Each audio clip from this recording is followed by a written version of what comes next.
Yo dudes, and welcome back. Today we have a banger. So in my Discord there's a suggestions channel and someone said, you have a series called Why Your Game Is Failing. Why don't you do a series on popular games and tell us why you think they're succeeding?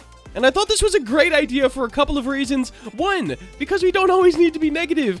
Number two, yes, we can tell why our games are failing very easily when we look at them. But if we know why other games succeed, we can use some of these tactics and implement them into our games.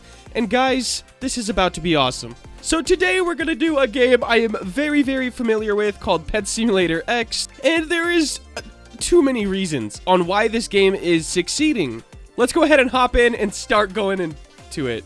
Upgrading Roblox, nice. Configuring Roblox, starting nice. Alright guys, so we're in Pet Sim X, and oh man. I guess to start on why it's succeeding is because it's not a standalone game. There was Pet Simulator, then Pet Simulator 2, and then this one. Now Pet Simulator 2 flopped because the gameplay was not fun at all. So what they did was they took the aesthetic of Pet Simulator 2 and the gameplay of Pet Simulator 1, and they made this game. With a refreshed feel and overall just everything feeling new, it definitely helped its success massively. Now, if we get into the actual reasons it's succeeding other than it already being popular, I gotta start it off with the feel of the game. Everything is just modern. Like, if you look around, like, even this 8-bit pixel world... Ooh, an egg. Let me grab that real quick.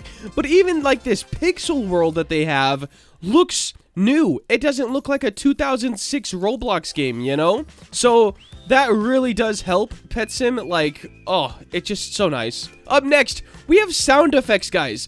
I never understood, like, the importance of sound effects until recently. Like, until I started playing this game a lot more. And everything has a sound effect. Like, you can hear when you get coins from this chest. You can hear them when your pets are following behind you. Each of these hoverboards have a sound effect, like when you equip and when you're moving. Everything has a sound effect, guys.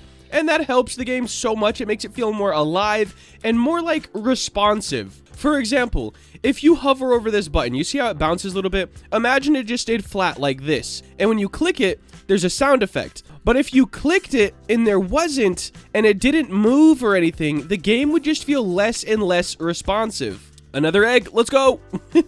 Alright, your boy's back. So, we got sound effects, definitely helped this game. It helps that this game had a past, aka 2 versions of the game before this one, which has built a massive presence in their group. But we need to talk about what we can take from this game other than the massive presence, simply because you can't build that without, you know, having at least one successful game. So, top things I would take from this game. It is innovative in the way that this is the first game, I believe, that has this sort of UI system, okay? You click a button and then opens a bunch of other buttons. Before this, simulators had all these on the screen and then all the buttons kind of listed below. Now, that's not a big detail, but it does make the game feel refreshing from other simulators. Up next, we have build style, which usually doesn't matter. If your gameplay is good enough, the build can be horrible, which sucks, and I shouldn't say that because I'm a builder, but it's true. I've seen some pretty bad build style games make it very big. Now, they didn't last that long, though, which could be because of the build style, but maybe not. So after build style and sound effects and all that good stuff, what else can we add? Look at this zone here, guys. It's a whole different vibe than the rest of the game. It has some ambient sounds, which you guys might be able to faintly hear in the background. And it has a lower gravity, and it just looks insane, honestly. And it makes your game feel just so much different. It's not like a clicker simulator where you walk around in the spawn and then you go to your candy zone, you know?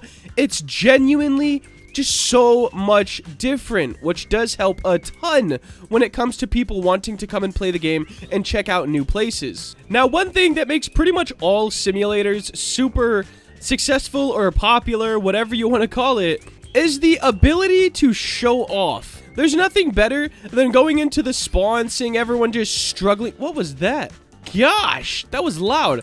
There's nothing better than going into the spawn of any game and just see people that are brand new to the game kind of struggling, and then you just out here like, you know, full team of dark matter mythicals or whatever, epics. Oh, these are mythicals, nice. Full team of dark matter mythicals, and just way better. You could also help the new players, which is super cool, and that is the case in a lot of games, by the way. Do you guys see these diamonds just following me? Are they stuck? Look, they're like stuck outside the wall. Give me my diamonds, boy.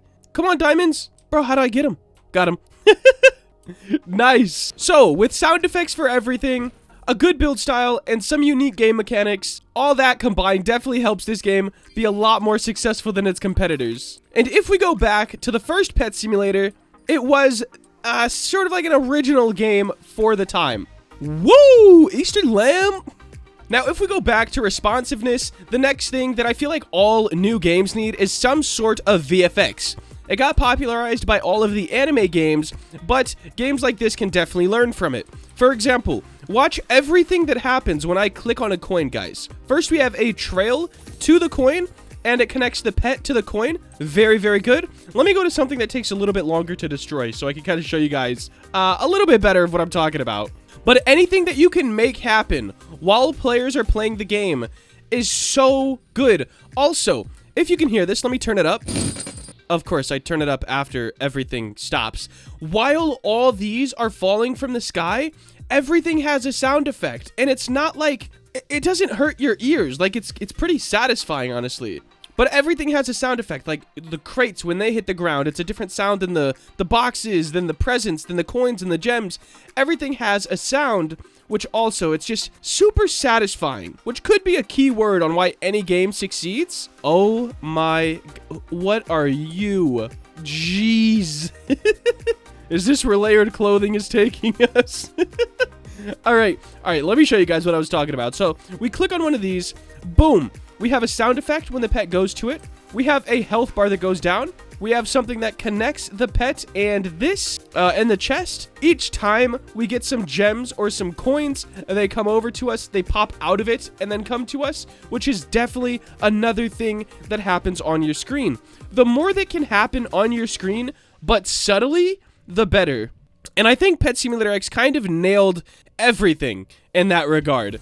And look when you destroy something, like the amount of effects and sound effects. Look at this. Explosion of coins. So instant reward. You get an explosion of coins and everything else you get. You get loot bags, which follow you sometimes. So check this out.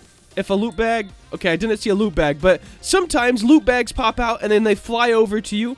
There's just so much that happens. There's one right there. And all this stuff that happens on your screen just makes it more satisfying to play, as well as the sound effects. So if you can make your game clean, a bit new, okay, like something new about it, it can't be like a rinse and repeat of an old game. If you want to copy a game, you got to make it better.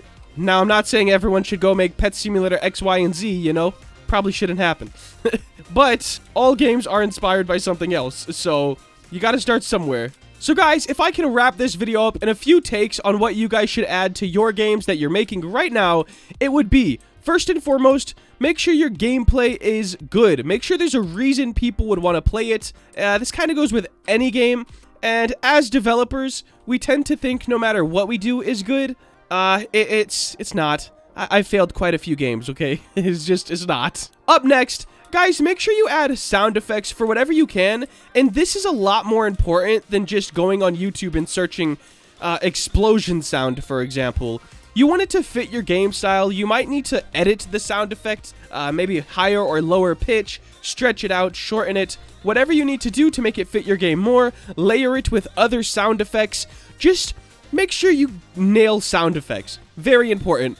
And probably the most important in like today's gaming age on Roblox is VFX. I think this is the main reason all anime games are popping off, because there's so much happening on your screen at one time, and it's so cool to look at. It also really sets your game apart from any other game. For example, if you had 15 games all about Dragon Ball Z, they could all have different sort of effects and power-ups and stuff like that. So it definitely helps more than one sort of simulator game be popping at once, if they're all the same style. Ooh, egg! Give me the egg, boy! Alright guys, if this is a giant pet, I'll do a 24-hour live stream starting right now. Here we go. If it's a giant pet, let's see it. And it is, let's see. It's not a giant pet. Okay, no 24-hour live stream. Guys, I think that is going to wrap up today's video. All you need to take away is make your game seem modern. Don't go like a 2006 building style unless... it's hard for me to even say unless. Like, I would not want to play a 2006 build style, okay? We're just past that. I know some people love it. I don't. But make sure you have a nice modern build style. Make sure your gameplay is kind of unique, at least a little bit. Have sound effects wherever you can without making them annoying. And virtual, or I guess VFX. Virtual effect. If we both break this, do we both get a pet? I don't know. We're about to see. But make sure you have all this stuff in your game, and it'll help you tremendously. That is going to wrap up today's video. If you did enjoy and you want to see more content like this, please make sure to like, comment, and subscribe. Have a great day. Later.